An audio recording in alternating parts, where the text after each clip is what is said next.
My name is Nick, and I am an alcoholic. I will be reading from the big book, Alcoholics Anonymous. I'll be reading Chapter 5, How It Works, which goes over steps 1 through 4.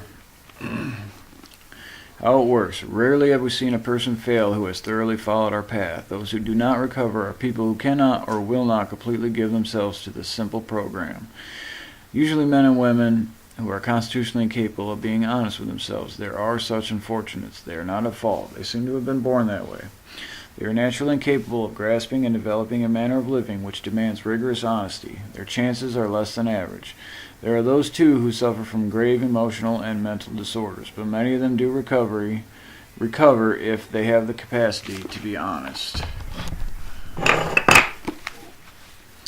Our stories disclose in a general way what we used to be like, what happened, and what we are like now. If you have decided you want what we have and are willing to go to any length to get it, then you are ready to take certain steps. At some of these we balked. We thought we could find an easier, softer way, but we could not. With all earnestness at our command, we beg of you to be fearless and thorough from the very start. Some of us have tried to hold on to our old ideas, and the result was nil until we let go absolutely. Remember that we deal with alcohol, cunning, baffling, powerful. Without help, it is too much for us, but there is one who has all power. That one is God. May you find him now. Half measures availed us nothing. We stood at the turning point. We asked his protection and care with complete abandon. Here are the steps we took, which are suggested as a program of recovery.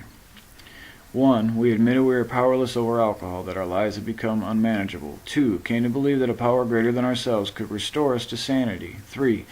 Made a decision to turn our will and our lives over to the care of God as we understood him. 4. Made a searching and fearless moral inventory of ourselves. 5. Admitted to God, to ourselves, and to another human being the exact nature of our wrongs. 6. Were entirely ready to have God remove all these defects of character. 7. Humbly asked him to remove our shortcomings. 8. Made a list of all persons we had harmed and became willing to make amends to them all. 9. Made direct amends to such people wherever possible, except when to do so would injure them or others. 10. Continued to take personal inventory, and when we were wrong, promptly admitted it. 11. Sought through prayer and meditation to improve our conscious contact with God as we understood him, praying only for knowledge of his will for us and the power to carry that out. And 12. Having had a spiritual awakening as the result of these steps, we try to carry this message to alcoholics and to practice these principles in all our affairs. Many of us exclaimed, "What an order! I can't go through with it." Do not be discouraged. No one among us has been able to maintain anything like perfect adherence to these principles. We are not saints. The point is that we are willing to grow along spiritual lines. The principles we have set down are guides to progress. We claim spiritual progress rather than spiritual perfection. Our description of the alcoholic, the chapter to the agnostic, and our personal adventures before and after make clear 3 pertinent ideas. A. That we are alcoholic and could not manage our own lives. B. That probably no human power could have relieved our alcoholism. And C. That God could and would if he were sought. Being convinced, we are at step 3, which is that we decided to turn our will and our life over to the care of God as we understood him. Just what do we mean by that? And just what do we do? The first requirement is that we be convinced that any life run on self-will can hardly be a success. On that basis, we are almost always in collision with something or somebody, even though our motives are good. Most people try to live by self-propulsion. Each person is like an actor who wants to run the whole show, is forever trying to arrange the lights, the ballet, the scenery, and the rest of the players in his own way. If his arrangements would only stay put, if only people would do as he wished, the show would be great. Everybody, including himself, would be pleased. Life would be wonderful. In trying to make these arrangements, our actor may sometimes be quite virtuous. He may be kind, considerate, patient, generous, even modest and self-sacrificing. On the other hand, he may be mean, egotistical, selfish, and dishonest. But, as with most humans, he is more likely to have varied traits. What usually happens? The show doesn't come off very well. He begins to think life doesn't treat him right. He decides to exert himself more. He becomes, on the next occasion, still more demanding or gracious, as the case may be. Still, the play does not suit him. Admitting he may be somewhat at fault, he is sure that other people are more to blame. He becomes angry, indignant, self-pitying. What is his basic trouble? Is he not really a self-seeker even when trying to be kind? Is he not a victim of the delusion that he can wrest satisfaction and happiness out of this world if he only manages well? Is it not evident to all the rest of the players that these are the things he wants? And do not his actions make each of them wish to retaliate, snatching all they can get out of the show? Is he not, even in his best moments, a producer of confusion rather than harmony? Our actor is self-centered, egocentric, and people like to call it nowadays. He is like the retired businessman who lolls in the Florida sunshine in the winter, complaining of the sad state of the union. The minister who sighs over his sins of the 20th century. Politicians and reformers who are sure all would be utopia if the rest of the world would only behave. The outlaw safecracker who thinks society has wronged him, and the alcoholic who has lost all and is locked up. Whatever the protestations, are not most of us concerned with ourselves, our resentments, or our self-pity. Selfishness, self-centeredness, that, we think, is the root of our troubles. Driven by 100 forms of fear, self-delusion, self-seeking, and self-pity, we step on the toes of our fellows, and they retaliate. Sometimes they hurt us, seemingly without provocation, but we invariably find that at some time in the past we have made decisions based on self, much later placed us in a position to be hurt. So our troubles, we think, are basically of our own making. They arise out of ourselves, and the alcoholic is an extreme example of self-will run riot, though he usually doesn't think so. Above everything, we alcoholics must be rid of this selfishness. We must, or it kills us. God makes that possible, and there often seems no way of entirely getting rid of self without his aid. Many of us had moral and philosophical convictions galore, but we could not live up to them even though we would have liked to. Neither could we reduce our self-centeredness much by wishing or trying on our own power.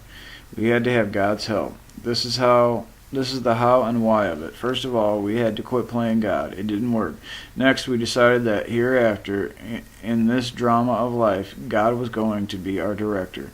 He is the principal. We are his agents. He is the father, and we are his children. Most good ideas are simple, and the concept was the keystone of the new and triumphant arch through which we pass to freedom. When we sincerely took such a position, all sorts of remarkable things followed. We had a new employer. Being all-powerful, he provided what we needed, if we kept close to him and performed his work well. Established on such a footing, we became less and less interested in ourselves, our little plans and designs. More and more we became interested in seeing what we could contribute to life. As we felt new power flow in, as we enjoyed peace of mind, as we discovered we could face life successfully, as we became conscious of his presence, we began to lose our fear of today, tomorrow, or the hereafter. We were reborn. We were now at step 3. Many of us said to our Maker, as we understood him, God, I offer myself to thee, to build with me and to do with me as thou wilt. Relieve me of the bondage of thyself, that I may better do thy will. Take away my difficulties, that victory over them may bear witness to those I would help of thy power, thy love, and thy way of life. May I do thy will always. We thought well before taking the step, making sure we were ready, that we could at last abandon ourselves utterly to him. We found it very desirable to take this spiritual step with an understanding person, such as our wife, best friend, or spiritual advisor. But it is better to meet God alone than with one who might understand. The wording was, of course, quite optional, so long as we expressed the idea, voicing it without reservation. This was only a beginning, though if honestly and humbly made, an effect, sometimes a very great one, was felt at once. Next we launched out on a course of vigorous action, the next step of which is a personal house cleaning, which many of us had never attempted. Though our decision was a vital and crucial step, it could have little permanent effect unless at once followed by a strenuous effort to face and be rid of the things in ourselves which had been blocking us. Our liquor was but a symptom, so we had to get down to causes and conditions. Therefore, we started upon a personal inventory. This was step 4. A business which takes no regular inventory usually goes broke. Taking a commercial inventory is a fact-finding and fact-facing process. It is an effort to discover the truth about the stock in trade. One object is to disclose damaged or unsellable goods, to get rid of them promptly and without regret. If the owner of the business is to be successful, he cannot fool himself about values. We did exactly the same thing with our lives. We took stock honestly. First, we searched out the flaws in our makeup which caused our failure. Being convinced that self, manifested in various ways, was what had defeated us, we considered its common manifestations. Resentment is the number one offender. It destroys more alcoholics than anything else. From it stem all forms of spiritual disease. For we have been not only mentally and physically ill, we have been spiritually sick. When the spiritual malady is overcome, we straighten out mentally and physically. In dealing with resentments, we set them on paper. We listed people, institutions, or principles with whom we were angry. We asked ourselves why we were angry. In most cases, it was found that our self-esteem, our pocketbooks, our ambitions, our personal relationships, including sex, were hurt or threatened. So we were sore. We were burned up. In our grudge list, we set opposite each name our injuries. Was it our self-esteem, our security, our ambitions, our personal or sex relations which had been interfered with? We were usually as definite as this example. I'm going to hold up the example, so pause it there if you want to study it. I hope you guys can see this.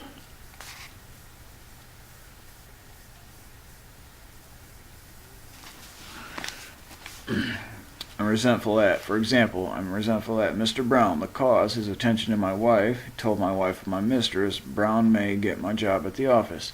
This affects attention to the wife, affects sex relations, self-esteem because of fear.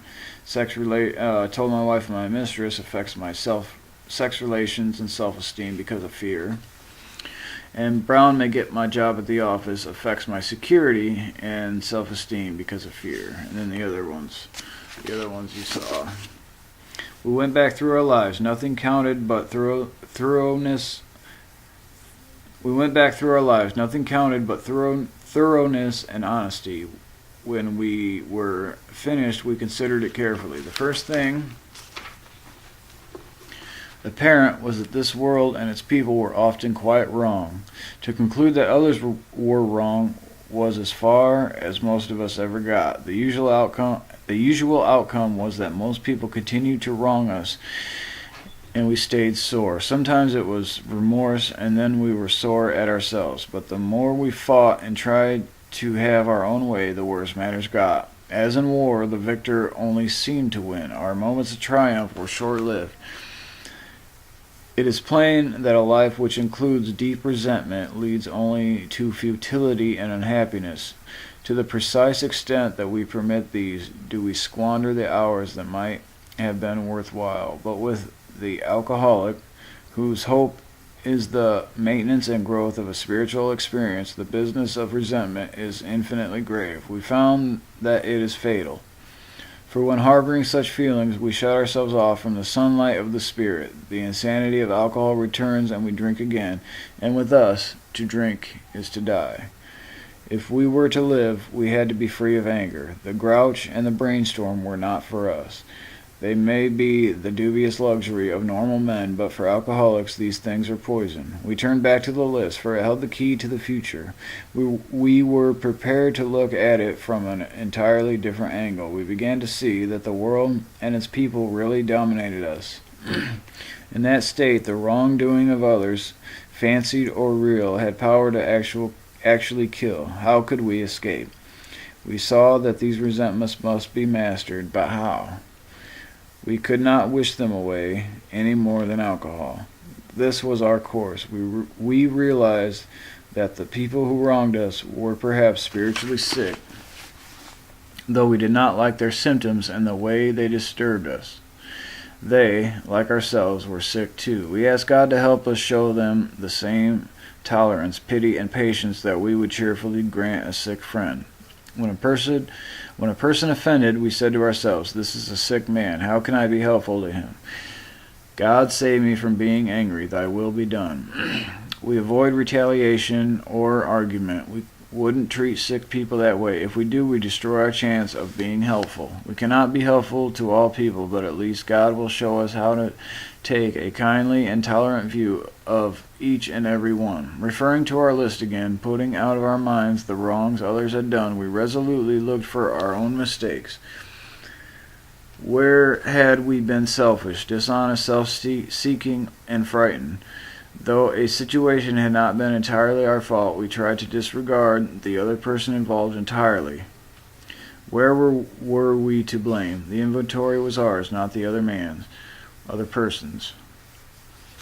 When we saw our faults, we listed them. We placed them before us in black and white. We admitted our wrongs honestly and were willing to set these matters straight. Notice that the word fear is bracketed alongside the difficulties with Mr. Brown, Mrs. Jones, the employer, and the wife. This short word somehow touches about every aspect of our lives. It was an evil and corroding thread. The fabric of our existence was shot through with it. It set in motion trains of circumstances which brought us misfortune we felt we didn't deserve. But did not we ourselves set the ball rolling? Sometimes we think fear ought to be classed with stealing. It seems to cause more trouble. We reviewed our fears thoroughly. We put them on paper even though we had no resentment in connection with them. We asked ourselves why we had them. Wasn't it because self-reliance failed us? Self-reliance was good as far as it went, but it didn't go far enough. Some of us once had great self-confidence, but it didn't fully solve the fear problem, or any other. When it made us cocky, it was worse. Perhaps there is a better way. We think so, for we are now on a different basis, the basis of trusting and relying upon God. We trust infinite God rather than our finite selves. We are in the world to play the role He assigns, just to the extent that we do as we think He would have us, and humbly rely on Him. Does He enable us to match calamity with serenity? We never apologize to anyone for depending upon our Creator. We can laugh at those who think spirituality the way of weakness. Paradoxically, it is the way of strength. The verdict of the ages is that faith means courage. All men of faith have courage. They trust their God. We never apologize for God. Instead, we let Him demonstrate through us that what He can do. We ask Him to remove our fear and direct our attention to what He would have us be. At once, we commence to outgrow fear. Now about sex. Many of us needed an overhauling there. But above all, we tried to be sensible on this question. It's so easy to get way off the track. Here we find human opinions running to extremes, absurd extremes perhaps. One set of voices cry that sex is a lust of our lower nature, a base necessity of procreation. Then we have the voices who cry for sex and more sex, who bewail the institution of marriage, who think that most of the troubles of the race are traceable to sex causes. They think we do not have enough of it, or that it isn't the right kind. They see its significance everywhere. One school would allow a man to no flavor for his fare, and the other would have us all on a straight pepper diet. We want to stay out of this controversy. We do not want to be the arbiter of anyone's sex conduct. We all have sex problems. We'd hardly be human if we didn't. What can we do about them? We reviewed our own conduct over the years past. Where had we been selfish, dishonest, or inconsiderate? Whom had we hurt? Did we unjustifiably arouse jealousy, suspicion, or bitterness? Were we at fault Where were we at fault that should we have done instead? We got this all down on paper and looked at it. In this way, we try to shape a sane and sound ideal for our future sex life. We subjected each relation to this test. Was it selfish or not?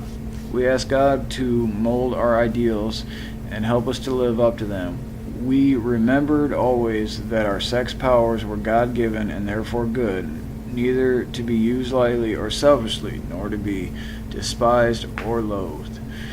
Whatever our ideal turns out to be, we must be willing to grow toward it. We must be willing to make amends where we have done harm, provided that we do not bring about still more harm in doing so.